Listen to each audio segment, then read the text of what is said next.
हुआ? मुझे ऐसा लगा कि कोई हमारा पीछा कर रहा है। चल, कोई भी नहीं है।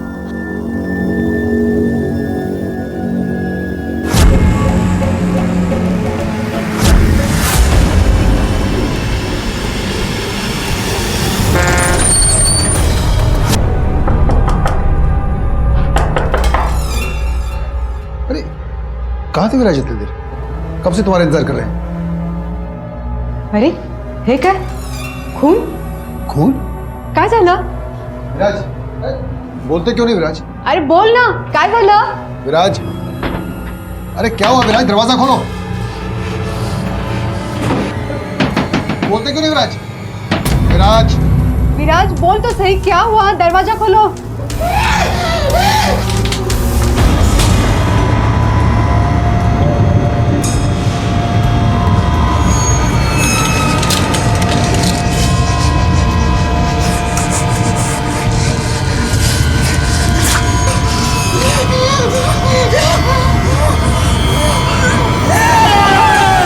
नासिक में बीच सड़क पर दो लड़कियों पर बेरहमी से हमला हुआ। आखिर विराज के अंदर इतना गुस्सा क्यों छुपा हुआ था? और क्या यह गुस्सा किसी बड़े जुर्म के होने की तरफ इशारा कर रहा था?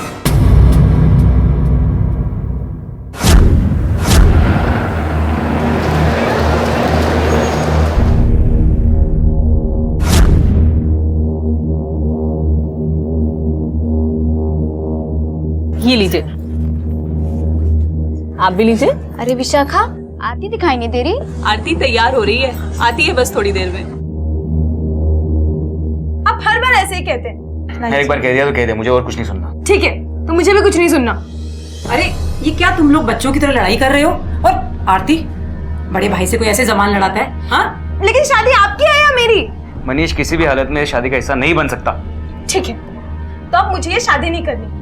अगर मनीष भैया इस शादी का हिस्सा नहीं होंगे तो मैं ये शादी नहीं करूंगी। ये क्या जिद लगा रखी है तूने?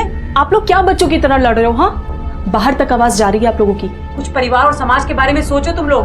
तुम्हें पता भी उसने किया क्या है? पूरे परिवार का नाम बदनाम किया है। उसकी परछाई तक इस शादी में नहीं पड़ने दूंगा मैं। भैया, मैंने ऐसा कुछ नहीं किया जिससे इस परिवार की बदनामी हो।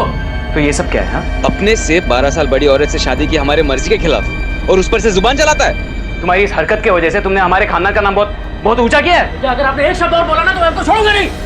निकल जा यहाँ से। अरे छोड़ो, तुम लोग क्या कर रहा? मनीष, निकल जा यहाँ से, और साथ में अपनी ये नौटंकी भी लगा जा। भैया दोबारा बोलिएगा नहीं ऐसा। मनीष बस, चलो यहाँ से।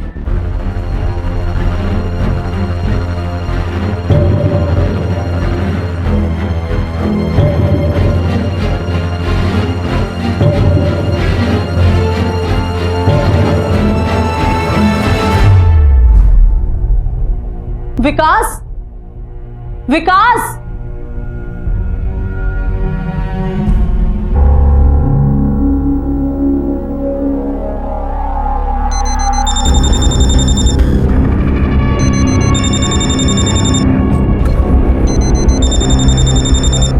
फोन भी नहीं उठा रहा है ये।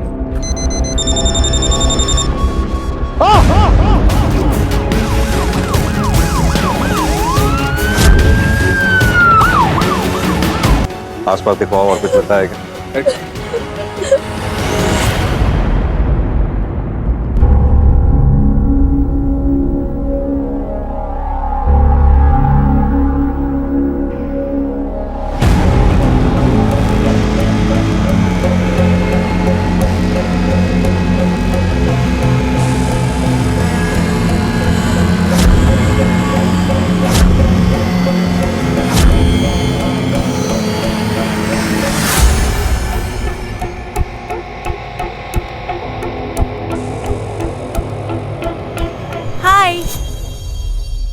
Happy rose day.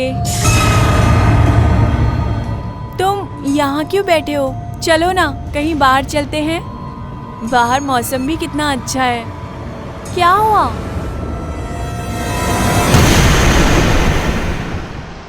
सर, घर वालों से पता चला है कि विकास के मर्डर वाले दिन उसकी अपने भाई मनीष के साथ लड़ाई हुई थी।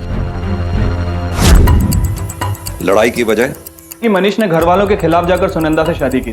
सुनंदा की एज मनीष से तकरीबन 12 से 13 साल ज्यादा है। यानी कि इस वजह से मनीष और विकास के बीच में झगड़ा हुआ। कौन कौन थे वहाँ पर उस वक्त? सर विकास का भाई मनीष, मनीष की बीवी सुनंदा, विकास की बीवी विशाखा, मनीष और विकास की बहन आरती और उनकी माँ।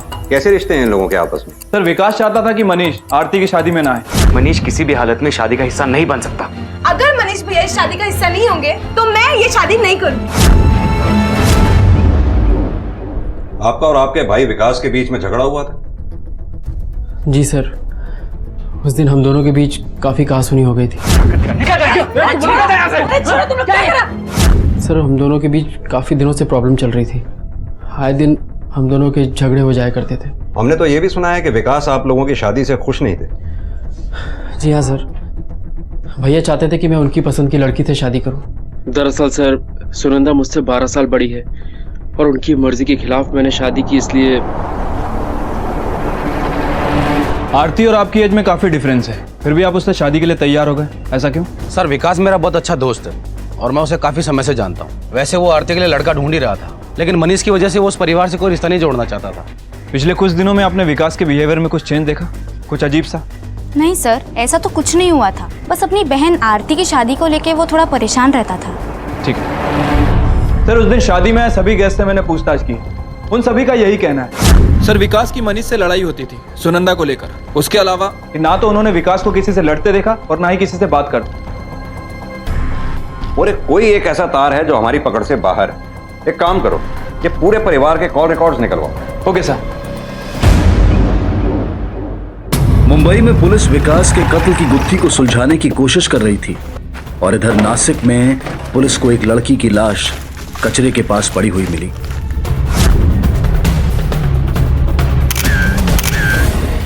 उसे इतनी बेरहमी से मारा गया था कि उसने दर्द की वजह से दम तोड़ दिया। क्या इसके पीछे भी विराज के गुस्से का हाथ था या फिर कोई और भी था जो इन मासूम लड़कियों के साथ ऐसा कर रहा था? Neetu was a nice girl, ज्यादा किसी से बात नहीं करती थी, स्टडीज में भी अच्छी थी, पर पिछले कुछ महीनों से परफॉर्मेंस काफी डाउन हो गई थी। पिछले कुछ दिनों में वो विराज से ज्यादा बात करती थी और हमसे कम। विराज नीतू को जानते थे तुम? हाँ सर, जूनियर है मेरी, अक्सर बात होती है हमारी। कॉलेज में स्टूडेंट्स बता रहे थे कि वो तुम्हें पसंद करती थी और प्रपोज करने वाली थी। मुझे कुछ नहीं पता सर, मैं कॉलेज ये सब करने नहीं जाता। आखिरी बार कब मिले थे तुम उससे? कल ही मिले थे। तो जब वो जा रही थी उसने कुछ बताया कि वो कहाँ जा रही है? नहीं, मैं तो कॉलेज से सीधा घर आया और पढ़ाई करने बैठ गया।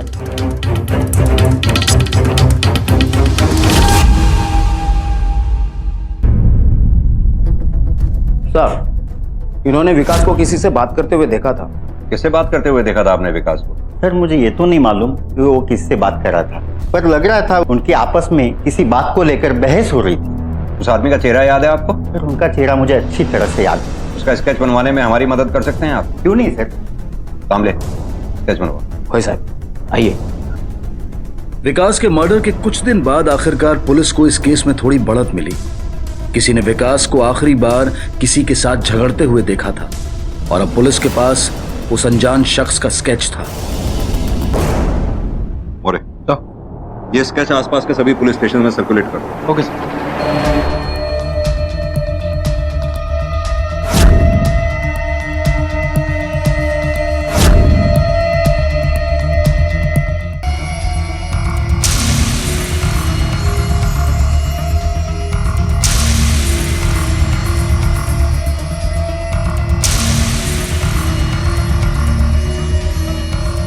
किसी को बताया तो नहीं? तो मुझसे मिलने आ रहा है।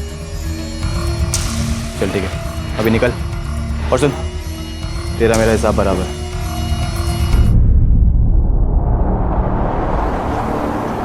जी बोलिए। सर मनीष भैया और सुनंदा भाभी किसी काम से बाहर निकले थे, लेकिन वो अब तक वापस नहीं आए और उनका फ़ोन भी स्विच ऑफ आ रहा है, इसलिए हमने आपको फ़ोन किया। सर एक मिनट। सर हत्या के 1-2 दिन बाद मनीष और सुगंधा का गायब हो जाना, कहीं ऐसा तो नहीं कि सत्या में उन दोनों का यहाँ था?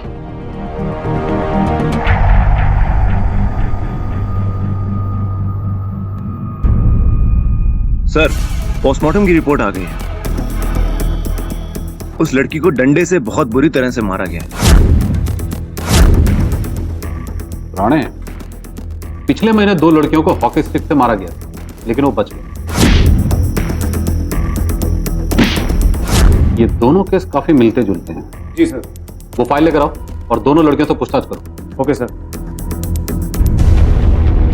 आप उसका चेहरा पहचान सकती हैं?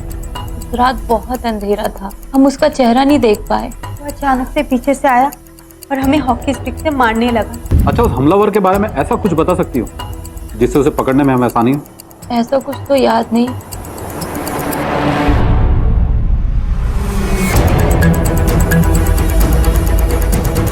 आप लोग सब यहीं रहते हैं? कुछ पता है इसके बारे में? नहीं सर, आसपास तो यहाँ कुछ भी नहीं मिला। ठीक है, बॉडी को पोस्टमार्टम के लिए भेजो। भाई साहब, जो जानता था सिर्फ मनीष जानता था। क्या आप इसे जानती हैं? ध्यान से देखिए, इस आदमी को आपके पति विकास के साथ आखिरी बार बात करते देखा गया था। नहीं सर। ठीक है, इसके बारे में अगर आपको जब भी पता चले हमें इन्फॉर्म कीजिएगा। एक बात और, क्या आप हमें मनीष और सुनंदा का कमरा दिखा सकती हैं? जी सर। चलिए।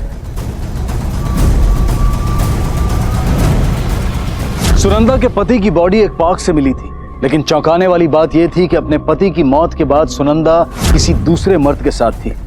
तो क्या यह सब सुनंदा का खेल है? सुनंदा अपने पति मनीष से 12 साल बड़ी थी, लेकिन फिर भी मनीष उससे बहुत प्यार करता था और हर बार उसे पूरा सपोर्ट करता था। लेकिन मनीष की मौत के बाद सुनंदा का किसी और मर्द के साथ होना, आखिर क्या राज छुपा था सुनंदा के इस दोहरे रूप में? सुनंदा के कॉल रिकॉर्ड्स तो बिल्कुल साफ हैं। खाली उसने घर वालों को ही फोन किया है और घर वालों को भी उसके बारे में कुछ नहीं पता है। सुनंदा के बारे में हम में से कोई कुछ नहीं जानता था। जो जानता था सिर्फ मनीष जानता था। अगर कोई अपने अतीत को इतना छुपाने की कोशिश करे तो समझ लो उसके अतीत में जरूर कुछ गड़बड़ है। बट सर, सुनंदा के अतीत में जाए कैसे जाए? कोई रास्ता तो नजर ही नहीं आ रहा। रास्ता हमें खुद ढूंढना होगा मोरे। एक काम करो, ये स्केच और सुनंदा की फोटोग्राफ सुनंदा के घर के आस पड़ोस में और मार्केट में हर जगह दिखाओ। देखो क्या पता चलता है। Okay sir.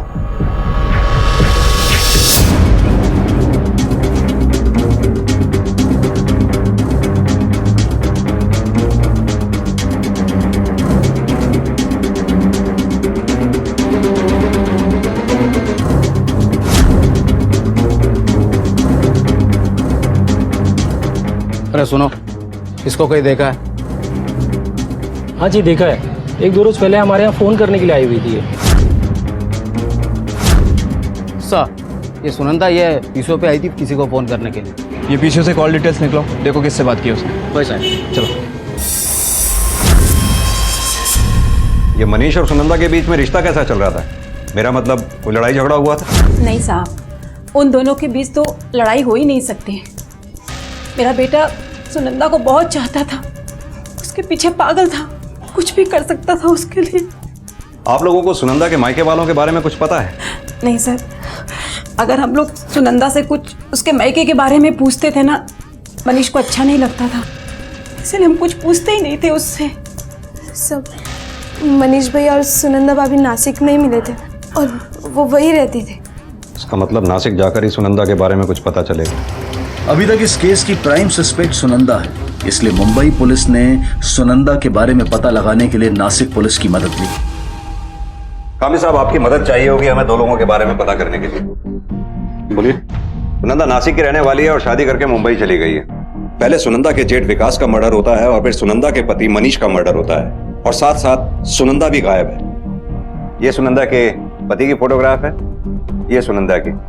सुनंदा जिस तरह से अपने अतीत को छुपाने की कोशिश कर रही है, हमें डाउट है कि उसके अतीत में जरूर कुछ घटा है। ये स्केच उस आदमी का है जो हमें लगता है कि इस केस से जुड़ा हुआ है। ठीक है सर, मैं अपनी टीम को काम पे लगा देता हूं। Thank you so much. Okay sir.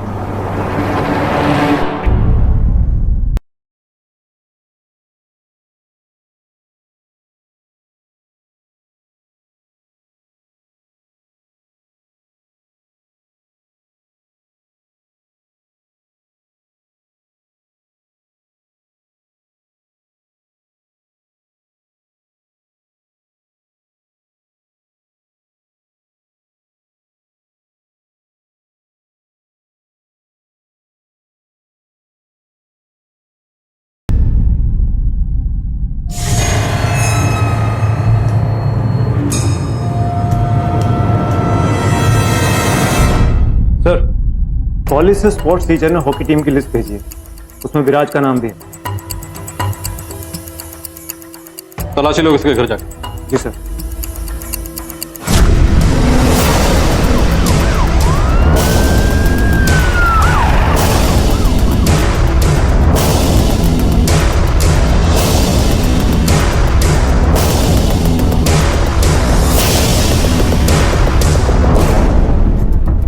जी?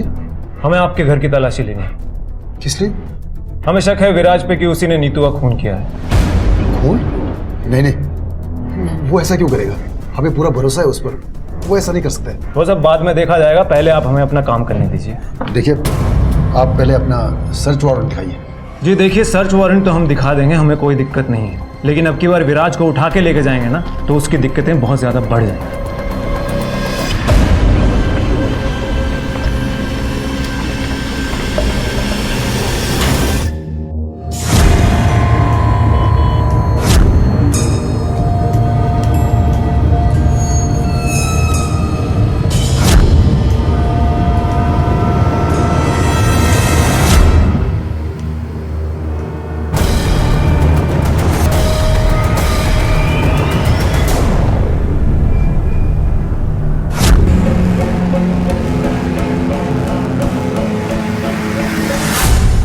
पड़ोसी से कुछ पता चला? सर, पड़ोसियों ने बताया कि विराज जिन लोगों के साथ रहता है वो उसके माता पिता नहीं है, बल्कि दादा दादी।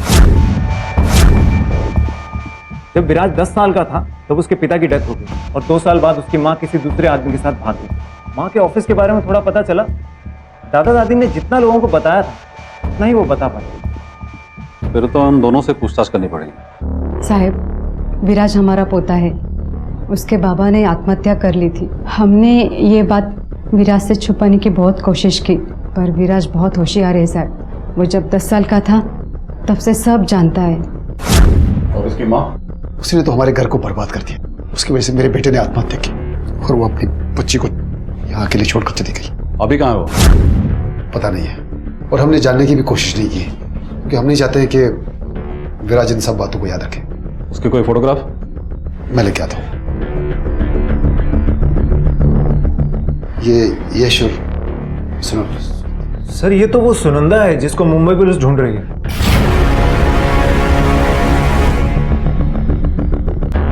विराज अभी कहाँ मिलेगा? कॉलेज में होगा।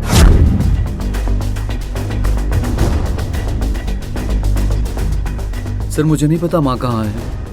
जब से माँ हमें छोड़ के गई है मेरी माँ से कभी बात नहीं हुई। गुस्सा नहीं आता तुम्हें अपनी माँ पे? माँ ने हमारे लिए बहुत कुछ किया है सर। जैसे ही पापा का बिजनेस ठप हो गया था उसके बाद पापा ने कुछ नहीं किया, सिर्फ घर पे ही बैठे रहते थे। माँ ही हमारे लिए पैसा कमाती थी और माँ ही घर चलाती थी। सब पापा को ताने मारने लग गए। पापा ने सुसाइड कर लिया। ठीक है, तुम जाओ।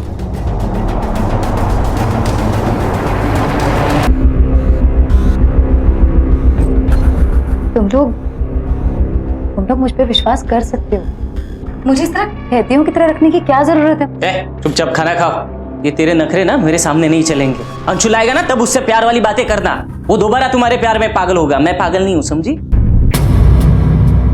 इंस्पेक्टर कांबले, मुझे लगता है विराज ने ही अपनी माँ का किडनैप किया और बाद में उसे मार दिया।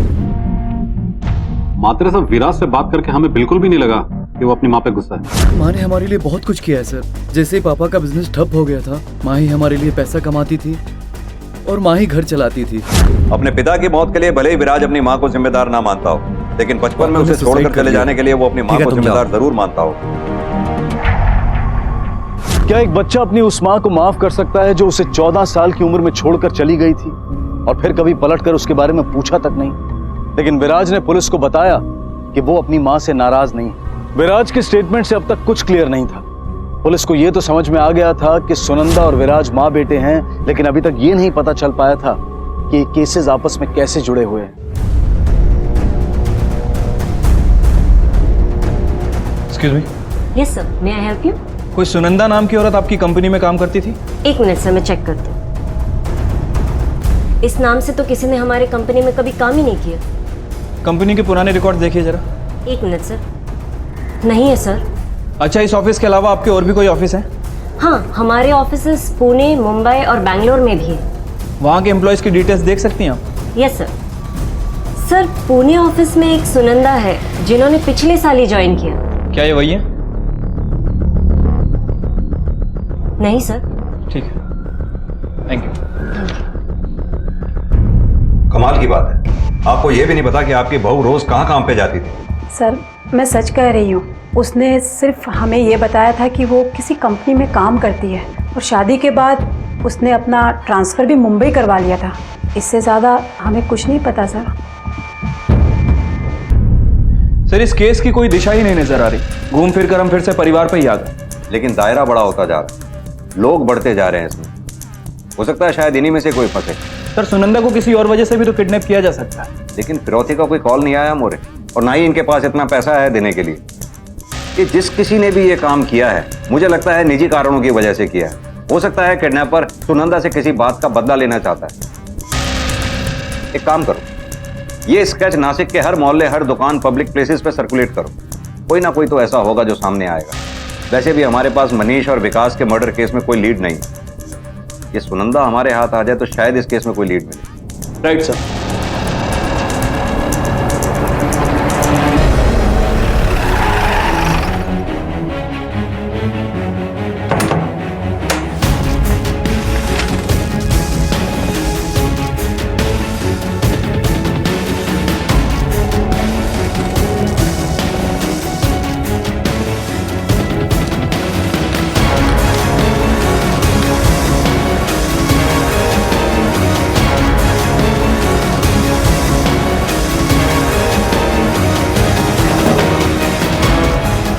सर ये हॉकी मिली है।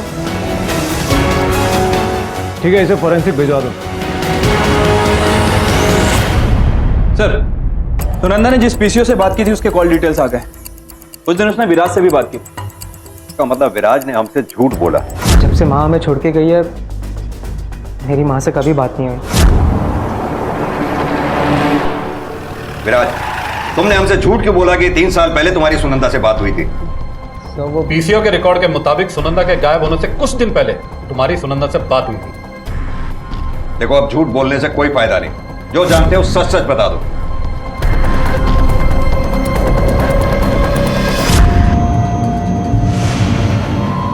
तुम मुझसे मिलने क्यों नहीं आए? मैं तुम्हारा इंतजार कर रही थी। मैं बहुत बिजी हूँ अभी, जब फ्री होऊंगा तब मिल लूंगा आपसे। और हाँ, मुझे आपसे आगे से कोई बात नहीं करनी, ठीक है? तुम समझते क्यों नहीं? मैंने जो भी किया वो मुझे कुछ नहीं सुनना है और मैं सब समझता हूँ। मेरी लास्ट टाइम माँ से यही बात हुई थी सर। सर, फोरेंसिक की रिपोर्ट आ गई। उस हॉकी स्टिक पर नीतू का ही खून था।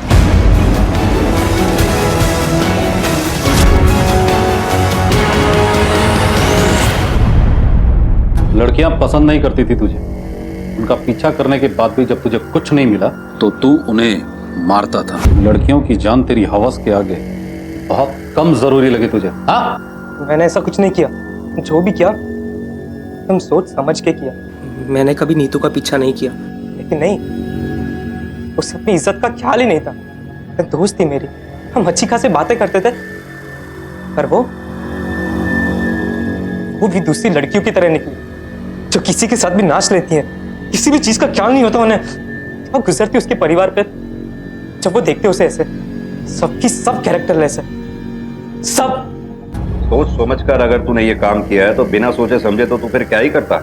तेरी सोच ने तुझे जानवर बना दिया। तू खुद जानवर बन बैठा है। किसी लड़की का किसी लड़के के साथ नाचना या छोटे कपड़े पहनना उसको कैरेक्टरलेस नहीं बना देता। मात्र साहब, विराज के दिमाग में उसकी माँ की वजह से गुस्सा बैठा हुआ है और शायद यही कारण है कि वो सभी लड़कियों से नफरत करने लगे। लेकिन सबसे बड़ा सवाल ये है कि सुनंदा अभी है कहाँ? अभी तक इस केस में कोई बढ़त नहीं मिली थी। पुलिस के लिए केस अब भी एक राज बना हुआ था।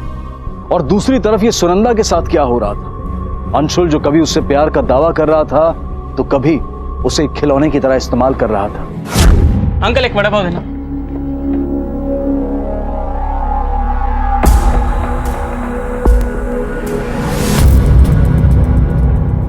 ये फोटो किसका है? अरे भाई हमें क्या मालूम, वो पुलिस वाला आके लगा के चले गए।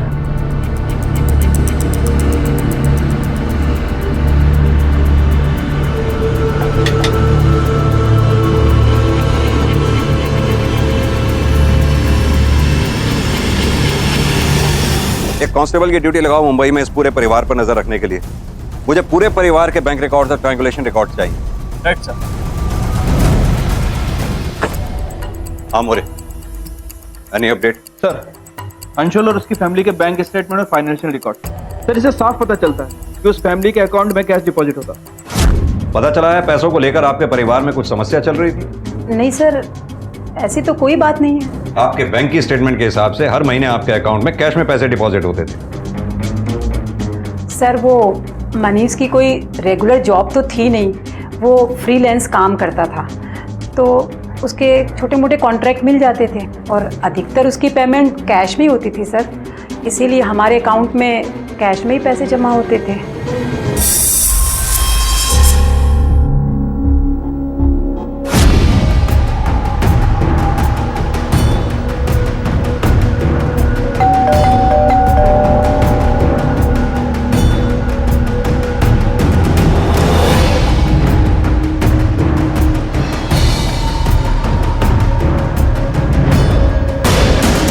Hello sir.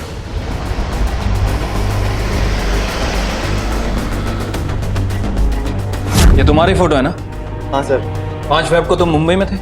हाँ, मुंबई में था। जिस दिन तुम मुंबई में थे उस दिन विकास नाम के आदमी का खून हुआ और विकास के पड़ोसी ने उसके खून के पहले तुम्हें उससे बात करते देखा और उसी ने ये स्केच बनवाया। सर एक तो आप क्या समझा रहे हैं, मेरी कुछ समझ में नहीं आ रहा। और फिर कोई भी मेरे ऐसे स्केच बना के देगा तो उसका मतलब ये थोड़ी ना है ये क्राइम मैंने किया। सच क्या है झूठ क्या है वो तो हम पता कर ही लेंगे। फिलहाल जब तक इस शहर से बाहर जाने के लिए ना कहा जाए बाहर मत जाना। ये कौन है? सर मेरा दोस्त अजय। ठीक, चलो। सर पूरे परिवार के कॉल रिकॉर्ड्स आ गए, लेकिन सर उषा के कॉल रिकॉर्ड से एक ऐसे लैंडलाइन नंबर का पता चला जिससे वो लगातार बात करती थी। कहाँ का नंबर है? सर मुंबई में किसी लॉज का नंबर।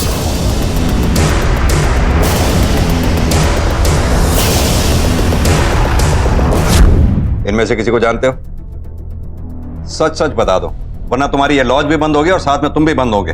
हमें पता है ये रोज यहाँ फोन करके तुम्हारे यहाँ रूम बुक कराती थी। सर सुनंदा एक प्रोस्टिट्यूट है, इसकी सास। सर ये रोज मुझे फ़ोन करके यहाँ उसके लिए रूम बुक कराते।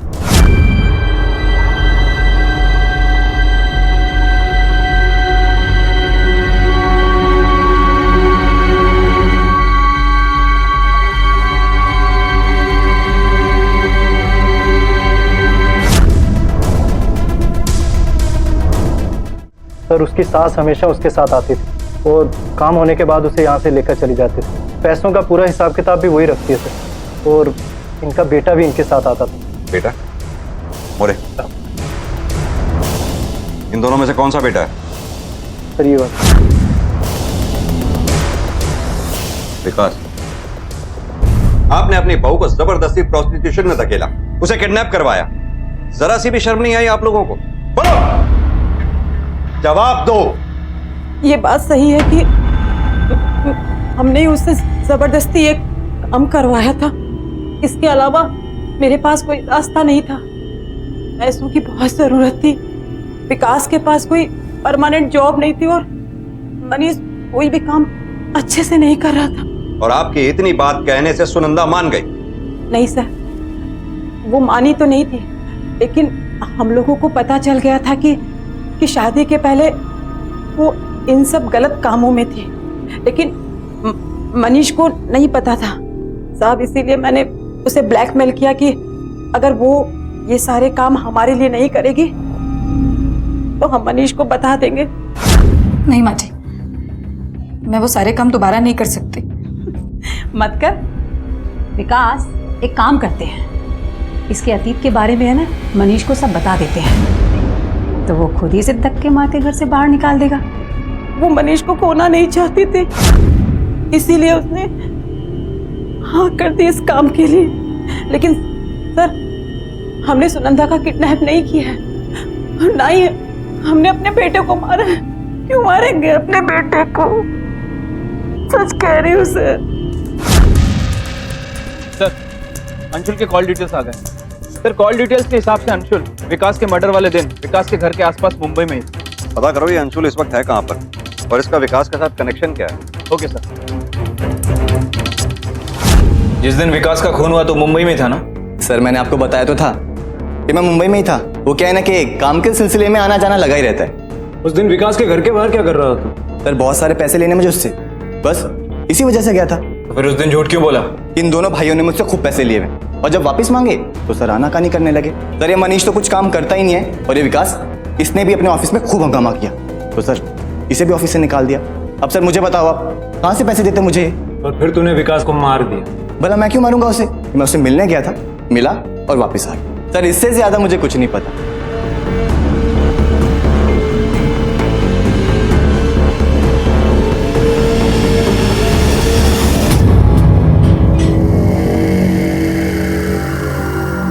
इसे जानता तू?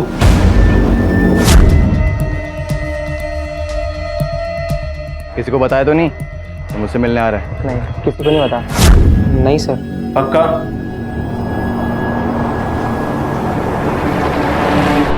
सर विराज की कॉल डिटेल्स आ गए हैं जिनसे पता चलता है कि मुंबई जाने से पहले अंशुल से उसकी बात हुई। एक काम कीजिए, आप इस विराज से जरा अच्छी तरह से पूछताछ कीजिए। नफरत करता हूँ मैं अपनी माँ से। उसने पैसे के लिए अपने आप को बेच दिया, उसकी वजह से सारा घर बिखर गया। पापा ने सुसाइड कर लिया, लेकिन वो घर छोड़ के चली गई। उसे तो सिर्फ अपनी पड़ी थी, मेरे बारे में भी उसने कभी नहीं सोचा, एक बार भी। तूने उस दिन अंशुल को कॉल क्यों किया था? अंशुल माँ का बेस्ट क्लाइंट था। अगर माँ को कुछ भी जरूरत पड़ती तो वो सिर्फ अंशुल को कॉल करती। माँ को पैसों की जरूरत थी तो अंशुल ने उसे लोन दे दिया, लेकिन वो पैसे लेके भाग गई सर। पता, वो इसे धमकाने लगा। अंशुल को माँ के बारे में जानना था, मैंने बता दिया। और फिर तेरी माँ का कॉल आया? हाँ, एक दिन आया था उसका कॉल, मुझे मिलने के लिए बुला रही थी। एड्रेस भी दिया था उसने अपना। और तूने वो एड्रेस अंशुल को दे दिया? नहीं सर, दिया नहीं, बेच दिया, जैसे मेरी माँ ने अपने आप को बेच दिया था कई साल पहले उस पैसों के लिए। सर उनकी माँ से ही सीखा है मैंने, पैसों के लिए अपनी आत्मा तक बेच देना।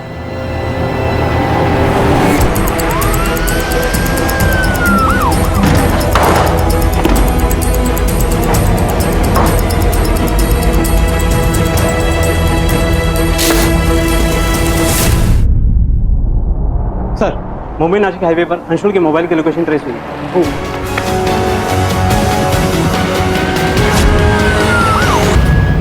हाँ साहब, मुंबई में सुनंदा को वापस लाने ही गया था।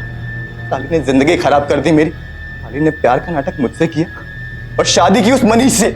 क्या कुछ नहीं किया उसके लिए मैंने, अपने नाम पे लाखों रुपए का लोन दिलवाया और वो साली एहसान फरामोश सब कुछ लेके भाग गई। साहब अब लड़की तो गई पर पैसा तो वापस उतारना ही था ना, और उसका मेरे पास एक ही तरीका था, इस सुनंदा को वापस लाऊं और उसे धंधा करवाऊं। इसीलिए साहब मैंने इसका सारा नाम पता निकलवाया और इसका पीछा करना शुरू किया।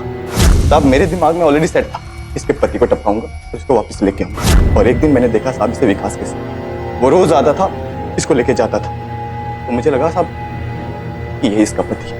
इसलिए तूने विकास को मार दिया? हाँ साहब मार दिया, कि मैंने गलत आदमी मार दिया। इसका पति विकास तो है नहीं, इसका पति तो मनीष है। साहब अब चाहे विकास पति हो चाहे मनीष, मुझे लोन का पैसा तो उतारना ही था। तो साहब एक दिन जब ये भाग गई ना मनीष के साथ, तो मैंने सही मौका देख के मनीष को भी टपका दिया। पैसों को वापस पाने की खातिर तूने 2 लोगों की हत्या कर दी और एक को तो तू जिंदा गाड़ने वाला था, ऊपर से तू उसे प्यार का नाम भी दे रहा है। साहब प्यार तो मैं इसको करता था, बहुत प्यार करता था, लेकिन साहब जिनसे मैंने इसको लोन दिलवाया था ना, भेड़िए आदमी है, भेड़िए। अगर पैसा नहीं देता ना तो मेरा ही खून कर देते। इसलिए साहब मैं क्यों मरूं, मैंने पैसों के लिए दूसरों को मार दिया। तेरे साथ जो ये अजय पकड़ा गया, ये कौन है? नहीं साहब उसकी कोई गलती नहीं है, उसको आप छोड़ दो। वो तो बस साहब थोड़ी सी मेरी मदद कर रहा था और बदले में साहब उसको भी थोड़े मजे मिल गए सुनंदा। सर मैं भी एक आम जिंदगी जीना चाहती थी, लेकिन जब मेरे पति का काम बंद हुआ तो मैंने घर चलाने के लिए एक छोटी सी नौकरी कर ली, लेकिन उससे उतने पैसे नहीं मिलते थे जिससे घर चल सके।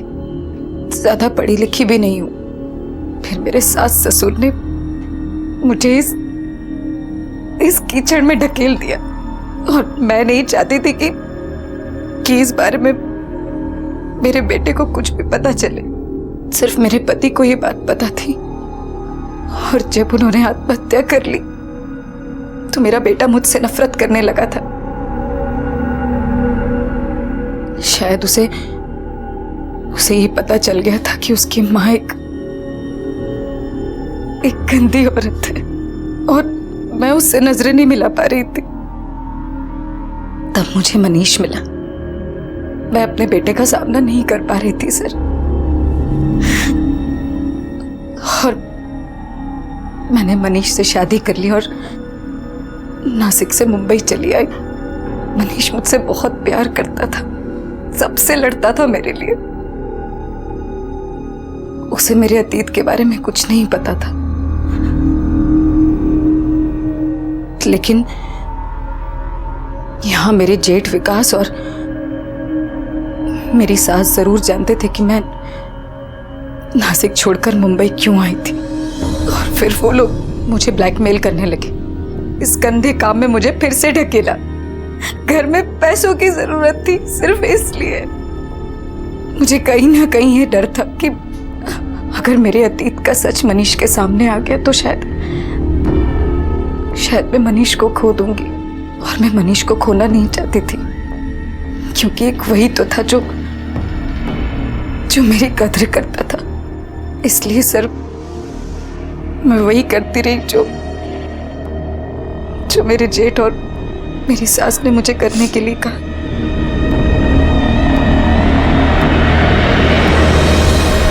विराज के गुस्से के कारण कई लड़कियों ने अपनी जिंदगी खो दी, लेकिन एक और जिंदगी जिसने बहुत कुछ खोया वो थी सुनंदा। सुनंदा ने मजबूरी में वेश्यावृत्ति शुरू की, जिसकी वजह से उसके पति ने आत्महत्या कर ली और उसने अपने बच्चे से मुंह मोड़ लिया। और तभी उसकी जिंदगी में आया मनीष, जो उसके लिए खुशी की एक आखिरी उम्मीद लेकर आया था, लेकिन उसे भी सुनंदा से छीन लिया गया। और इसका फायदा उठाया उसके सास ससुर ने और उसे फिर से वेश्यावृत्ति में धकेल दिया। बाकी सबने भी अपनी कमजोरियों को ढकने के लिए उसका फायदा उठाया। तकलीफें हम सबके जीवन में आती हैं, लेकिन उन तकलीफों से डर कर हम हार नहीं मान सकते। इसके लिए बेहद जरूरी है कि परिवार वाले एक दूसरे से बातचीत करें और मिलकर हर मुश्किल का सामना करें। नमस्कार, आदाब। क्राइम पेट्रोल डायल 100 में आप सबका स्वागत है। कई बार जिंदगी में हम बिना सोचे समझे जल्दबाजी में फैसले करते हैं, और कभी कभी ये फैसले हमारी सोचने समझने की ताकत को खोखला कर देते हैं। हमसे जल्दबाजी में वो करवा देते हैं जिसका खामियाजा एक बड़ी कीमत से चुकाना पड़ता है। और कई बार तो ये फैसले बहुत महंगे साबित होते हैं और हमारी जिंदगी की दिशा को ही बदल देते हैं। हमारी आज की कहानी एक ऐसी ही विचारधारा को दर्शाती है जो हमारे मन में एक एहसास जरूर जगाएगी, एक सोच जरूर पैदा करेगी।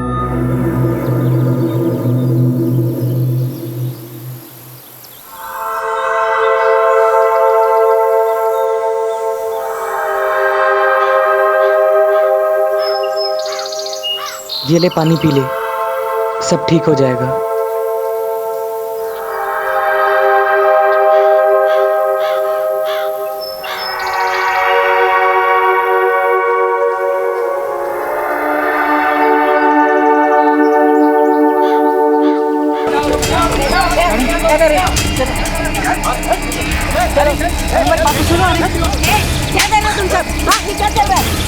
आंटी हमारी बात तो सुनो, हम लोग भाई बहन हैं। हमने कुछ नहीं किया आंटी, आप हमको कहाँ लेके जा रहे हो? आंटी आंटी हमारी बात तो सुनो।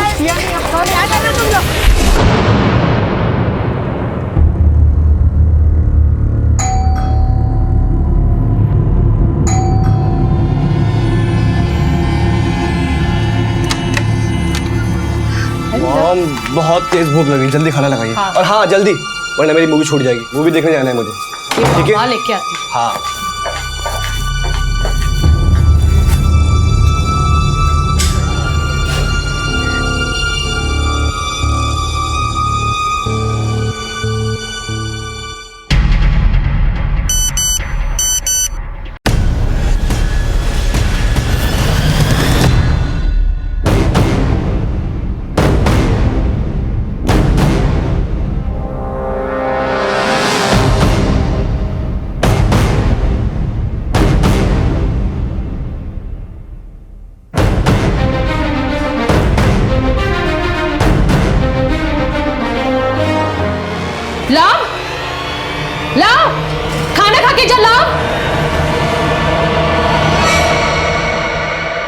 सर कल दोपहर से हमारा बेटा घर से निकला हुआ है, अभी तक वापस नहीं आया और उसका फोन भी नहीं लग रहा है। आपके बेटे की उम्र क्या है? सर बस अभी 2 महीने पहले 18 साल का हुआ है। अच्छा, वो बता के गया है कि कहाँ जा रहा है? नहीं सर, मैं उसके लिए किचन में खाना बना रही थी, वो बिना खाना खाए चला गया।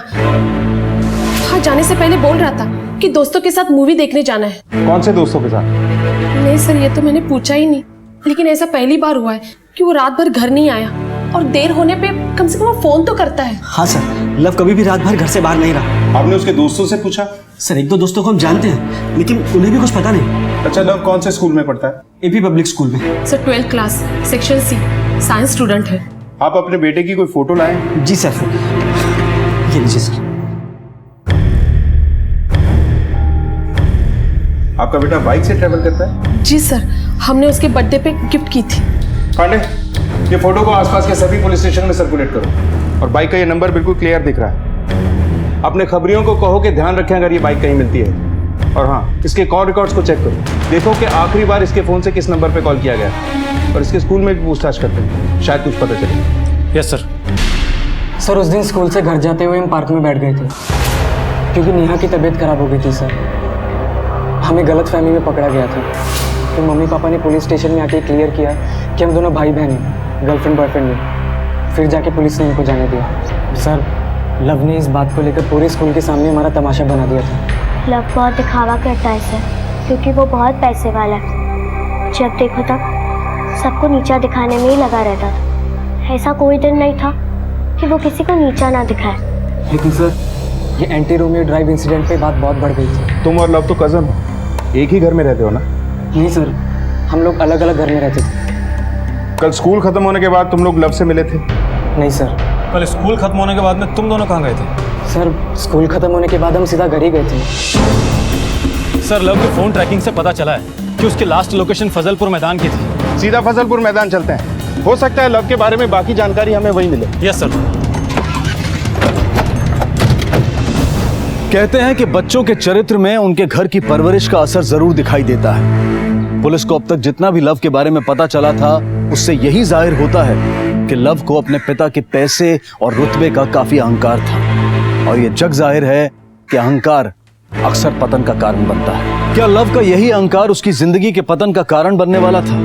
आखिर कहां था लव और क्या हुआ था उसके साथ? एक मिसिंग कंप्लेंट से शुरू हुआ यह केस पुलिस के लिए एक ऐसी चुनौती बनने वाला था जिसे सुलझाने के लिए पुलिस को लोहे के चने चबाने पड़े। नेहा मेरी बात तो सुन। अरे नहीं, मेरी बात तो सुन। नेहा सुन लो।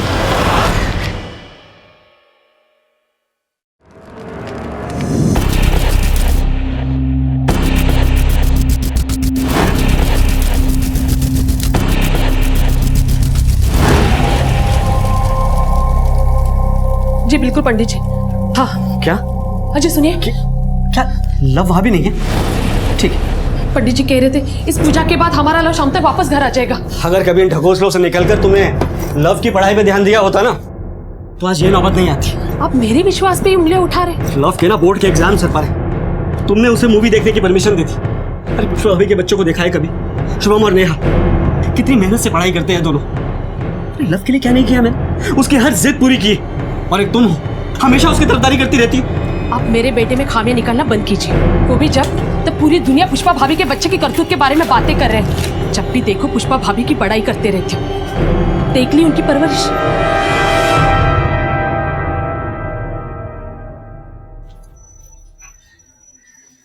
ले नेहा, ले। अरे नेहा कहाँ जा रही है? वो मैं अपने कमरे में खाऊंगी। अरे सुन तो, इसे अचानक क्या हो गया? पता नहीं माँ। तुझे पता नहीं? ऐसे कैसे हो सकता है? तू तो उसकी हर बात जानता है। जा बुला के ला उसे। हाँ माँ तुम भी। वो पढ़ाई को लेकर कितनी टेंशन में, और तुम जब देखो मुझे उसके पीछे लगा देती हो। मैं जा रहा हूँ अपने कमरे में। अरे अरे सुन तो सही।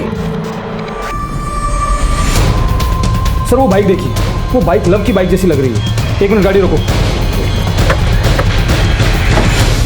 पर सर खून के धब्बे देखने पर ऐसा लग रहा है कि ताजा नहीं है।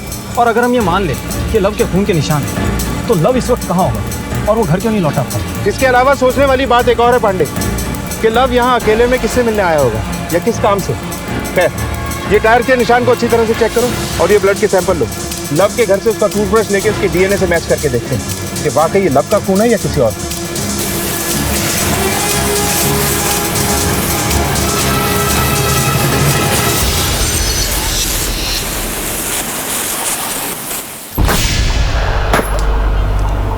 अबे हमारा नंबर कब आएगा? अकेले अकेले मजा लोगे का? हाँ, हमें भी आनंद की अनुभूति लेने दो। अरे वो कहावत नहीं सुनी अंग्रेजी में, शेयरिंग इज केयरिंग।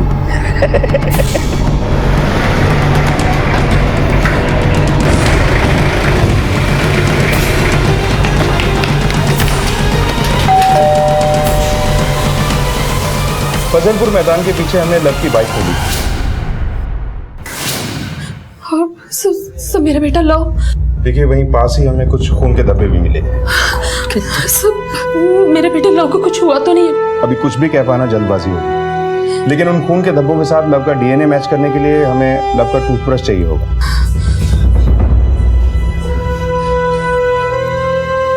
अच्छा, लव की किसी से कोई दुश्मनी थी क्या? कोई ऐसा जो उसे नुकसान पहुंचा सकता हो? मुझे नहीं पता सर। सर ये किसी और ने नहीं बल्कि इनके बड़े भाई के बेटे शुभम ने किया है। सब वो अक्सर मेरे बेटे को स्कूल में धमकी देता था। सर वो सब हमसे और हमारे रुतबे से चलते, इसलिए हमेशा लड़ाइयाँ करते रहता था। सर खुद लव ने मुझे सब बताया। अगर ये किडनैपिंग का मामला है तो फिरौती के लिए किडनैपर साहब से कांटेक्ट जरूर करेगा। तो जैसे ही आपके पास में कोई कॉल आए तुरंत हमें बताइएगा। जी सर। हमने सुना है आपके बेटे शुभम और लव के बीच में लड़ाई हुई थी, जिसके बाद शुभम ने लव को जान से मारने की धमकी दी और अब लव कहीं मिल नहीं रहा। बच्चों के बीच तो ये सब होता रहता है। लव को तो लोगों को नीचा दिखाने में मजा आता है। कहीं ऐसा तो नहीं कि गुस्से में आके आपके बेटे ने ही लव के? नहीं साहब, बिल्कुल नहीं। मेरा बेटा ऐसा कुछ कर ही नहीं सकता। अच्छा, कल स्कूल से आने के बाद शुभम कहाँ था? साहब यही घर पर था। एग्जाम सर पर है, दिन रात पढ़ता रहता है। शुभम का मोबाइल नंबर दीजिए। उसके पास कोई फोन नहीं है साहब। हमारे घर में एक ही फोन है जो इनके पास है। अच्छा, आप लोगों के पास कोई गाड़ी है, मतलब कार या टू व्हीलर वगैरह कुछ? नहीं साहब, हमारे पास कोई गाड़ी नहीं है। सर इन लोगों की बातों से तो ऐसा लगता है कि इन दोनों फैमिलीज में आपस में कुछ बनती ही नहीं है। पांडे, हमें इन लोगों के बारे में और पता करना होगा। इनके दोस्तों, रिश्तेदारों और मिलने जुलने वालों से बात करो, शायद कुछ पता चले। Okay sir.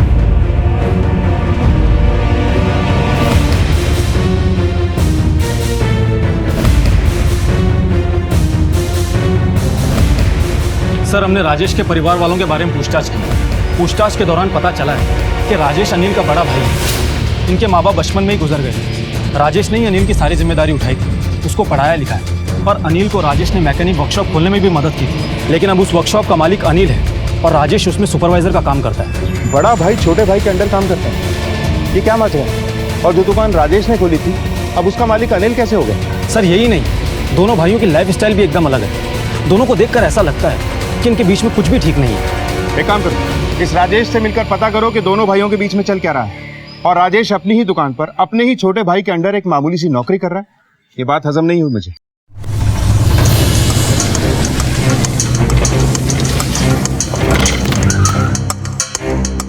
साहब, इस वर्कशॉप को चालू करने में मैंने अपना सारा पैसा लगा दिया। सोचा अपने भाई अनिल को पार्टनर बनाकर काम करूंगा, लेकिन वो तो आस्तीन का सांप निकला। मेरे अनपढ़ होने का फायदा उठाया उसने। मुझे दूसरी जगह ठीक ठाक नौकरी नहीं मिलती साहब, इसलिए यहाँ काम करना मेरे लिए मजबूरी। दूसरी जगहों से मुझे यहाँ अच्छे पैसे मिल जाते हैं और मुझे पैसों की बहुत ज़रूरत है। इन पैसों से मैं अपने बच्चों की पढ़ाई लिखाई कराता हूँ। मैं तो अनपढ़ हूँ साहब, लेकिन मेरे बच्चों को कोई बेवकूफ़ नहीं बना सकता। हाथ पे चोट कैसे लगी? ये वो काम करते वक्त।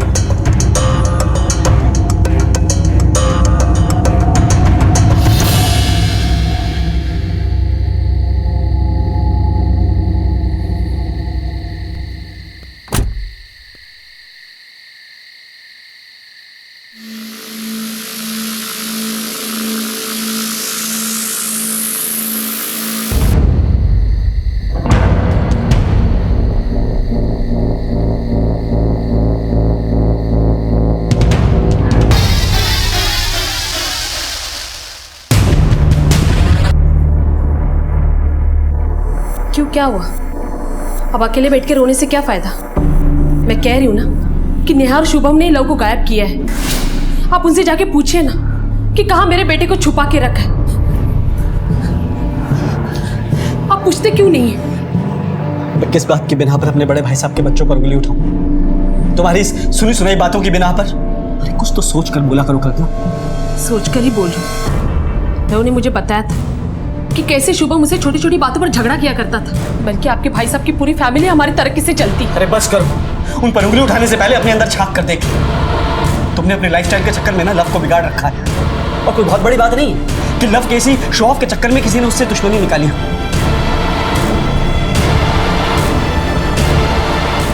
लव बेटा, जन्मदिन की ढेर सारी शुभकामनाएं। ये ले तेरे मनपसंद बाइक की चाबी। और बेटा, हम भी यही चाहते हैं कि तुम पढ़ाई में भी अपना बेस्ट दो, शुभम की तरह अच्छे मार्क्स लेकर आओ। तो मुझे क्यों दिए बाइक? उसको दे दो ना आप। अरे लव, मुझे क्यों दे दिया आपने? लव बेटा, लव कहाँ जा रहे?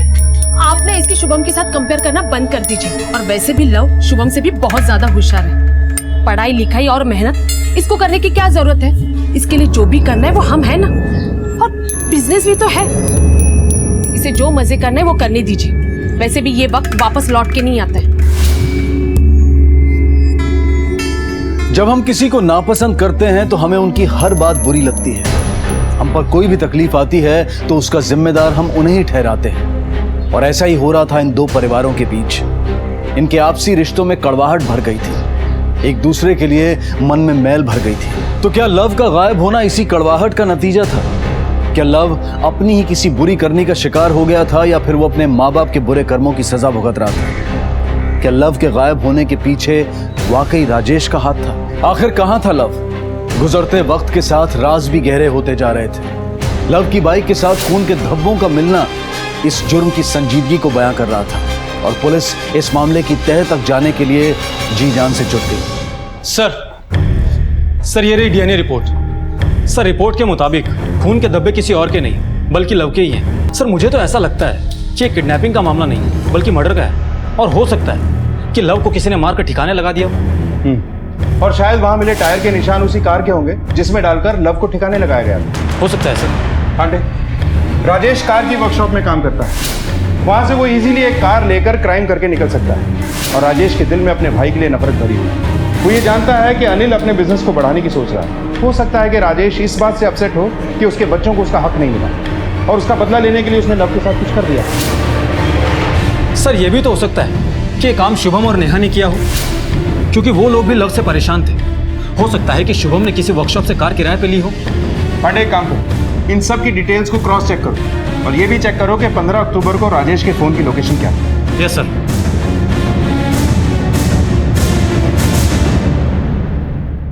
नहीं सर, उन्होंने यहाँ से कभी कोई कार नहीं दी, और उनके बच्चे यहाँ से कार ले जाएं, ऐसा तो संभव ही नहीं। सर जहाँ तक हम जानते हैं राजेश भैया को, वो शुभम को 12वीं पास कराने से पहले कार ड्राइविंग नहीं सिखाना चाहते थे।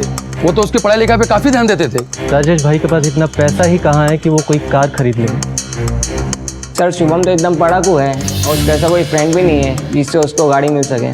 सर शुभम को गाड़ी नहीं चलाने आती थी, उसके पापा उसको पढ़ाई के अलावा और कुछ करने ही नहीं देते थे। सर मैंने अच्छे से पता किया है, शुभम और राजेश दोनों में से किसी ने भी कोई कार रेंट पर नहीं ली थी। मैंने इनकी लास्ट लोकेशन भी चेक की। जिस दिन लव लापता हुआ था उस वक्त राजेश अपनी वर्कशॉप में ही था, और आस पड़ोस में पूछताछ करने पर पता चला है कि शुभम अपने घर पर ही था। सर कहीं ऐसा तो नहीं कि ये सब नेहा ने किया हो? आखिर लव तो नेहा को भी पसंद नहीं था। पांडे, कोई ना कोई ऐसी कड़ी जरूर है जो हमारी नजरों से दूर है। जैसे ही कड़ी हमारे हाथ आएगी, मुजरिम के हाथ में हथकड़ी होगी। नेहा, नेहा बेटा, उठ बेटा, दूध लाई हूँ। नेहा, नेहा, अभी तक नहीं उठी ये लड़की। बॉडी को पोस्टमार्टम के लिए भेजो। पोस्टमार्टम रिपोर्ट के बाद दूध का दूध और पानी का पानी हो जाएगा। Okay sir.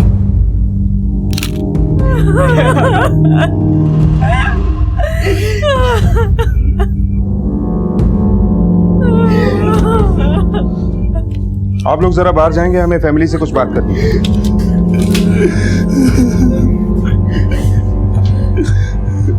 राजेश जी, क्या हुआ था कल रात में?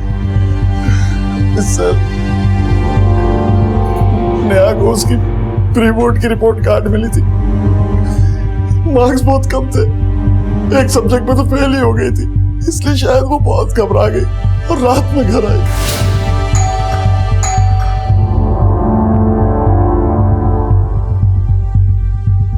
रात के 9 बज रहे, स्कूल से घर आने में इतना टाइम लगता है?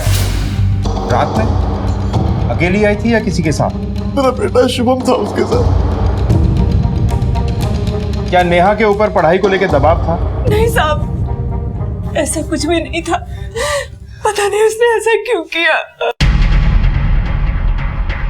पांडे,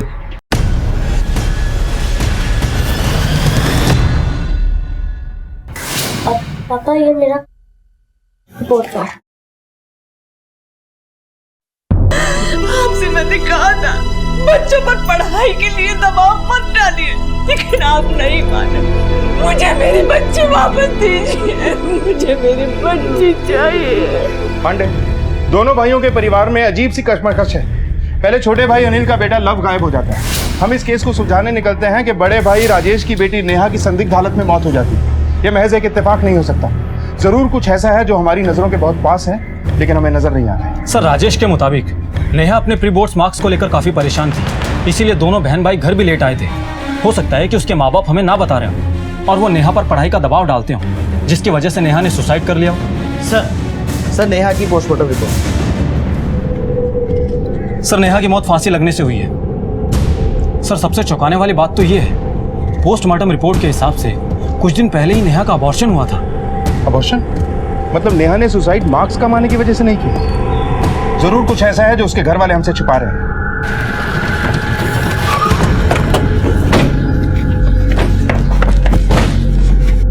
अबॉर्शन? ये क्या कह रहे हैं आप? सही कह रहा हूं। क्या नेहा का कोई बॉयफ्रेंड है? नहीं साहब, नेहा जब भी बाहर जाती थी शुभम उसके साथ होता था। वो इन सब चीजों में नहीं थी, उसका किसी से कोई चक्कर नहीं था। शुभम, क्या तुम हमें कुछ बता सकते हो? सर, कभी कभी हम साथ में होते थे, लेकिन कभी कभी नहीं होते थे सर। लेकिन सर, मुझे पता है उसका कोई भी बॉयफ्रेंड नहीं था। कहीं ऐसा तो नहीं कि ये एक रेप का मामला है जो हमें इन्फॉर्म ही नहीं किया गया?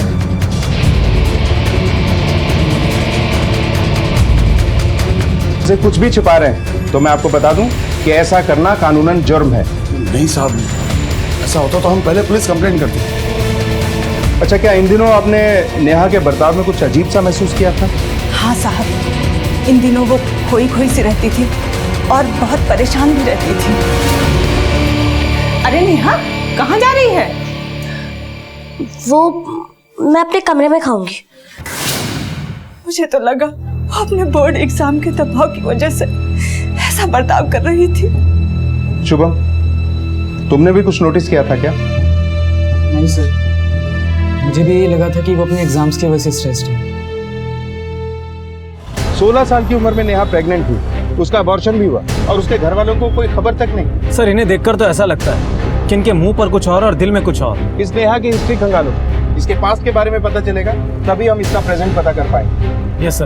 अब तक मैं यही सोचता रहा कि मैंने उसमें पढ़ाई के लिए जो दबाव डाला उसके लिए उसने आत्महत्या की, लेकिन ये अबॉर्शन, अरे क्या नहीं किया मैंने नेहा और ये शुभम के लिए। अरे तेरे ऐसी औलाद होने से तो औलाद ना होना अच्छा है। बहुत पढ़ाइयाँ करते थे ना अपने भाई साहब के बच्चों की, मेरे परवरिश में ताने मारते थे, ना भला बुरा कहा मेरे बेटे को। अब देखो, दूध का दूध और पानी का पानी, छुप छुप के बड़े कारनामे कर गई ये नेहा, मुंह पे काली पोत गई ये लड़की। अब बस भी करो कल्पना, हम उनके दुख में शामिल नहीं हुए, कम से कम चुप तो रहो। हमारा लव भी कितने दिनों से गायब है, उन्होंने यहाँ आकर खबर ली। अरे अब तो सोच लो, पता नहीं कौन सी बात छुपा रहे वो। मुझे तो लगता है इस शुभम का ही हाथ है हमारे लव को गायब करने में। भगवान करे वो जहां भी हो ठीक हो। 16 साल की उम्र में नेहा का अबॉर्शन सबके लिए चौंका देने वाला था, लेकिन नेहा का संबंध किसके साथ था और इस अफेयर का नेहा की मौत से क्या ताल्लुक था? क्या नेहा के घर वाले उसके अबॉर्शन के बारे में वाकई कुछ नहीं जानते थे, या फिर वो पुलिस से कुछ छिपा रहे थे? एक तरफ लव की गुमशुदगी और दूसरी तरफ नेहा की मौत, और उसके बाद जो कुछ सामने आया उसने इस केस को एक ऐसे भंवर में फंसा दिया जहां से पुलिस को कोई किनारा नजर नहीं आ रहा था। लेकिन पुलिस बड़ी मुस्तैदी से अपनी तहकीकात में लगी हुई थी।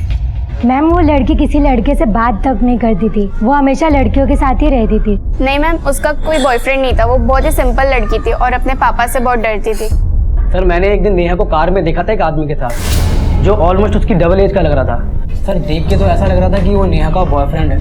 आई मीन सर वो दोनों एक दूसरे के बहुत करीब थे। ये कब की बात है? यही कुछ 2 हफ्ते पहले की बात है। तुमने उस आदमी का चेहरा देखा था? हाँ सर।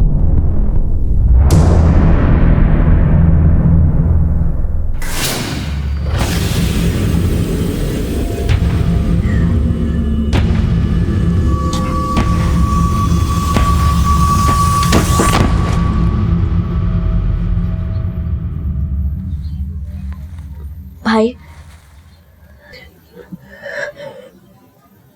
मैं प्रेग्नेंट हूँ। क्या क्या बोल रही है तू?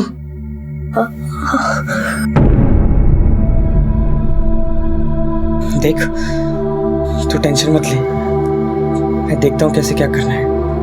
हाँ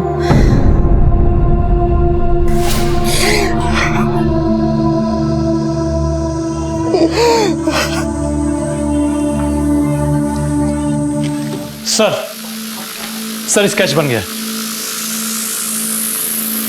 और नेहा के घर वालों को भी स्केच दिखा के पूछो, शायद वो लोग इस आदमी को जानते हो। Yes sir. अबे साले, तेरे अंदर में एक बार में कोई बात जाती है कि नहीं? याद रख, जो मैं चाहता हूं अगर मुझे नहीं मिला ना, तो तुझे भी वो नहीं मिलेगा जो तू चाहता है।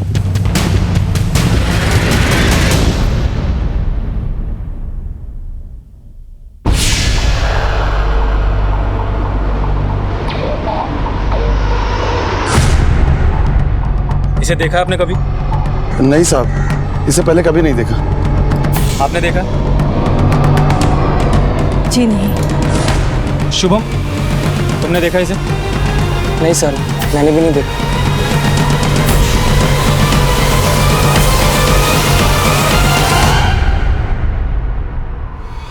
जिस आदमी के साथ नेहा को देखा गया है, मे भी उसी आदमी के साथ नेहा का अफेयर चल रहा होगा। और जो बच्चा नेहा ने अबॉर्ट किया है, वो बच्चा भी उसी आदमी का। पर नेहा का अपनी उम्र से दुगनी उम्र के आदमी के साथ अफेयर, और नेहा की फैमिली में भी उसे कोई नहीं जानता। हेलो सर, आज मुझे एक धमकी भरा लेटर मिला है। 1 लाख रुपए मांग रहा है किडनैपर। आप वो लेटर हमारे थाने में जमा करवा दीजिए, और जैसा हम बोलते हैं वैसे कीजिए। जी सर। पांडे, लव की मिसिंग के 3 दिन बाद उसकी फैमिली के पास रैंसम के लिए लेटर आया है, और रैंसम मनी में सिर्फ 1 लाख रुपए की डिमांड की है किडनैपर ने।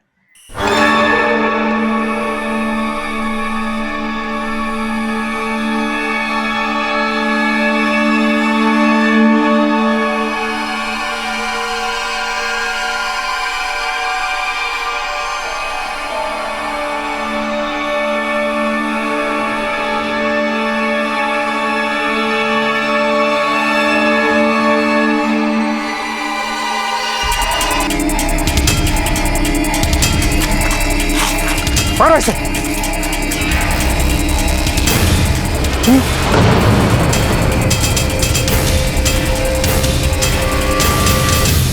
सर मैं बताता हूँ सर, ये सब लव की वजह से हुआ। वो कहने का तो मेरा कजन है, पर जब देखो वो हमें और हमारी फैमिली को नीचा ही दिखाता रहता है। लो गंगू तेली, देख बाइक देख मेरी, देखी ऐसी बाइक तूने? हाँ, छोटी मोटी ट्रीट के लिए तू चिल्लर खट्टी कर लेता है ना, मुझसे बराबरी करता है ना, अब कर बराबरी। लेकर ऐसी मस्त बाइक, तेरे बाप की और तेरी औकात भी ऐसी बाइक लाने की। औकात की बात तो तू करी मत, तुम लोगों की क्या औकात है ना वो सबको पता है। और ये जो तेरी बाइक है ना, इसे 10 गुना अच्छी बाइक लेके दिखाऊंगा तुझे। अबे ओ गंगू तेली, तू ना मैकेनिक का बेटा है, तो तू बाइक ठीक करने के सपने देख ना कि खरीदने के। और वैसे भी तेरा बाप मेरे बाप की वर्कशॉप में यही तो काम करता है। तेरे ही सामने ना तेरी बाइक को ओवरटेक कर लूंगा। अच्छा जी, कल का जज्बाती हो गया।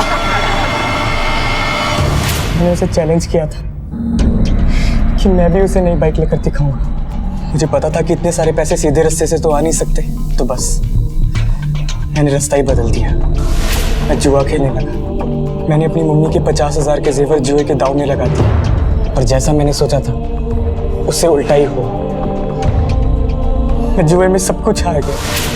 मुझे मेरी मम्मी के जेवर वापस चाहिए थे। मेरा पापा मुझे बहुत मारते।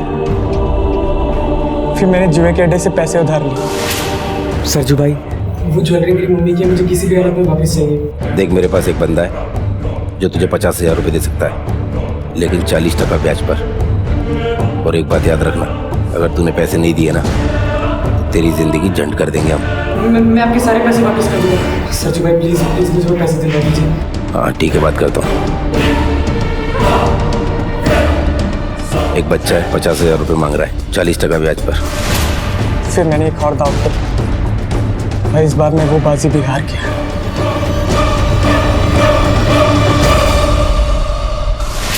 मुझे उधार लिए हुए पैसे और मम्मी के जेवर के लिए 1 लाख रुपए देने थे, वो भी ज्यादा ब्याज पर। फिर मैंने अनिल चाचू से फिरौती मांगी और वो लेटर उन तक पहुंचाया। लव को कहाँ रखा है?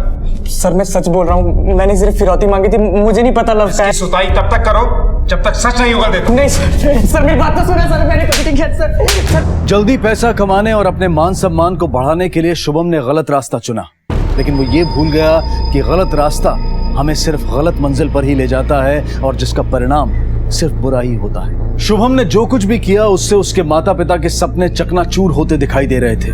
लव का अब तक कुछ पता नहीं चला था और पुलिस एक बार फिर से उसी चौराहे पर आकर खड़ी थी जहां से उन्हें सही मंजिल दूर दूर तक दिखाई नहीं दे रही थी। जिस दिन लव गायब हुआ उस दिन राजेश और अनिल दोनों वर्कशॉप में थे और कल्पना की फोन लोकेशन भी इनके घर की ही थी। फिर समझ में नहीं आता कि लव वहां मिलने किससे गया था और इसका फोन भी अभी तक नहीं मिला। सर रामबाग थाना से फोन आया है, जो स्केच हमने वहां भेजा था ठीक उसी आदमी की मिसिंग रिपोर्ट 2 दिन पहले उनके थाने में दर्ज करवाई गई है। सर यह है राहुल खत्री, यहाँ के ठेकेदार जयराम खत्री का बेटा। 2 दिन पहले इसके पेरेंट्स यहाँ इसकी मिसिंग कंप्लेंट लिखवाने के कुछ और इसके मोबाइल की लास्ट लोकेशन मेन मार्केट में पाई गई है। उसके बाद मोबाइल स्विच ऑफ है। फोन रिकॉर्ड से कुछ मिला? ये 1-2 नंबर से काफ़ी टच में था, उसमें से एक को हमने पकड़ा है, नाम है सरजू। ये सर क्या केस? पास के मोहल्ले में जुआ और सट्टा चलाने का काम करता है। राहुल से कैसी दोस्ती? कैसे है वो तेरे टच में? साहब राहुल ही जुए में पैसा लगाता है, मैं तो सिर्फ संभालता हूँ। गायब होने से पहले राहुल ने आखिरी कॉल तुम्हें क्यों किया था? वो शहर में और जुए के अड्डे खोलना चाहता था, इसलिए। तुम लोग मिला कहाँ करते थे? शहर के बाहर राहुल के अय्याशी वाले अड्डे पर। सरजू को साथ लेकर राहुल के उस अड्डे पर जाओ, हो सकता है इस केस की आखिरी घड़ियां हमें वहीं मिलें। Yes sir. चौहान सर, हम इसके रिलीजिंग के पेपर्स चाहिए। Yes sir. सर एक और बात, राहुल सरजू के अलावा भी एक और नंबर पे बहुत टच में था, वो है कल्पना सहदेव का नाम का। कल्पना सहदेव?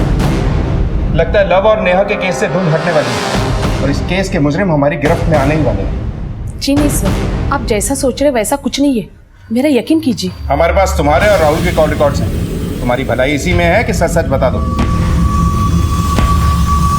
जी हमारा अफेयर 4 महीने से चल रहा है। राहुल अनिल का बिजनेस पार्टनर था।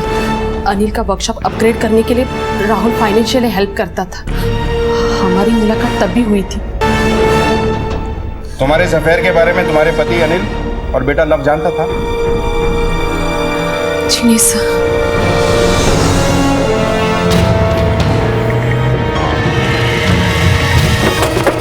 चल बात किधर है?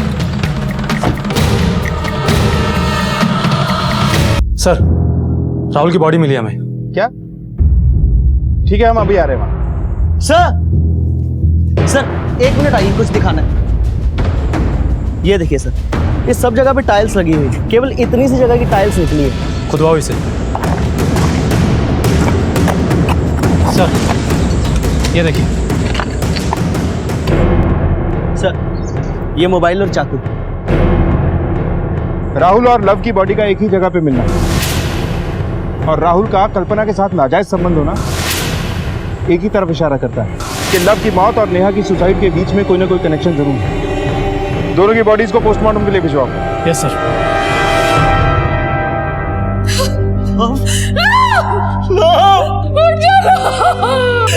मेरा बेटा।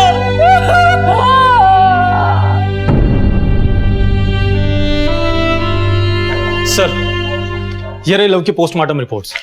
सर पोस्टमार्टम रिपोर्ट के हिसाब से लव को चाकू से मारा गया था। कॉल रिकॉर्ड्स के हिसाब से लव का फोन जिस दिन स्विच ऑफ हुआ था ठीक उसी दिन यानी कि 15 अक्टूबर को लव की मौत हुई थी और राहुल की मौत लव के 3 दिन बाद यानी कि 18 अक्टूबर को हुई थी। हो सकता है कि लव को राहुल और उसकी माँ के अफेयर के बारे में पता चल गया और गुस्से में आके लव राहुल को मारने के लिए वहां गया और उल्टा लव को ही मार दिया गया, क्योंकि लव की डेथ के 3 दिन बाद राहुल की डेथ हुई। तो सवाल ये उठता है कि अगर राहुल ने लव को मारा तो फिर राहुल को किसने मारा?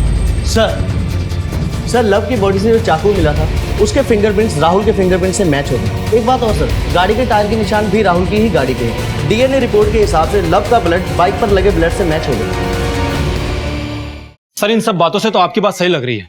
लव को राहुल और अपनी माँ कल्पना के अफेयर के बारे में पता लग गया होगा। पे लांछन लगा रही थी ना, और खोट तुम्हें में निकला। अरे तुमने मुझे जो धोखा दिया सो दिया, पर तुम्हारे इन करतूतों की वजह से हमारा बेटा मारा गया।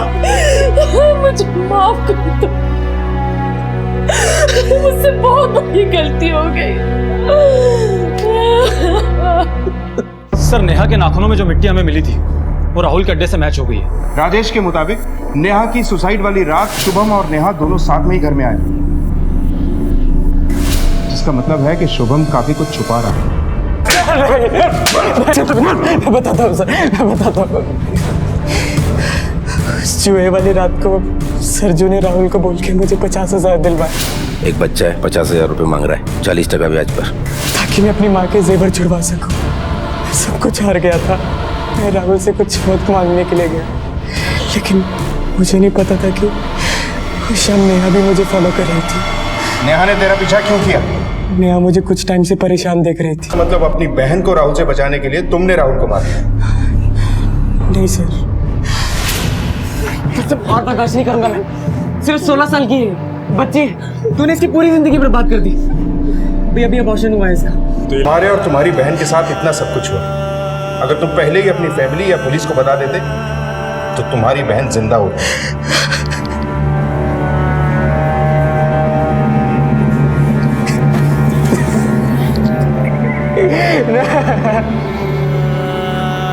अपने आप को लव के बराबर लाने और शॉर्टकट से पैसा कमाने के लालच में शुभम ने जल्दबाजी में जुए का सहारा लिया, जो शुभम के साथ साथ नेहा की बर्बादी और मौत का कारण भी बना। लव बिना सोचे समझे राहुल से उलझ गया और उसकी मौत हो गई। अगर उसने पहले अपनी माँ से बात की होती तो शायद आज वो जिंदा होता। हमारे मन में अच्छाई और बुराई दोनों का वास है। ये हम पर निर्भर करता है कि हम किसे चुने और कैसे बने। क्या अपने मन पर काबू रखकर जिंदगी को सही दिशा में ले जाना इतना मुश्किल है? इसी विचार के साथ अब मैं अनूप सोनी आपसे विदा लेता हूँ। फिर मुलाकात होगी अगले एपिसोड में एक और चौंका देने वाले केस के साथ। तब तक अपना और अपने परिवार का ख्याल रखें और देखते रहें क्राइम पेट्रोल डायल 100। सबक एक को सीख हम सबको। जय हिंद। क्राइम पेट्रोल के और भी दिलचस्प कहानी देखने के लिए हमारे चैनल को सब्सक्राइब करें और बेल आइकॉन दबाना न भूलें।